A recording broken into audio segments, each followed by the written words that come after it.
احنا نبي نوصل رسالة إلى وزير الخارجية الآن.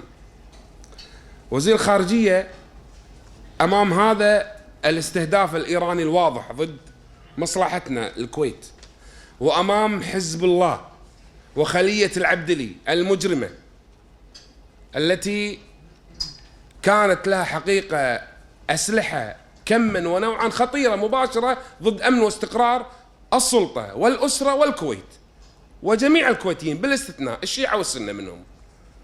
شنو سوت الكويت في محافظة على أمنها الخارجي أو الملف المسؤول عنه وزير الخارجية يفترض؟ في معلومة خطيرة أتمنى حقيقة أن كل الكويتيين يسمعونها، ونتمنى حقيقة أن نسمع كلام ليس بس من وزير الخارجية بل من السلطة.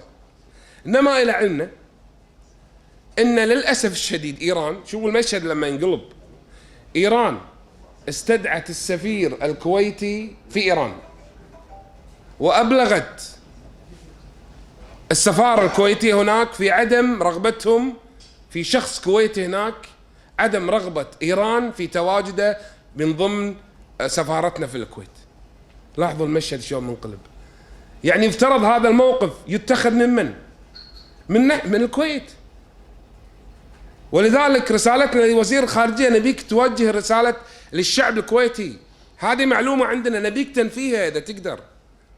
يا وزير الخارجية، إيران خاطبت السفارة هناك، المقلب مشهود معفوس مقلوب، وفي كويتي أبلغت إيران السفارة الكويتية بعدم رغبة هذا الشخص، رغبة إيران في هذا الشخص أن يستمر ضمن بعثتنا سفارتنا في إيران.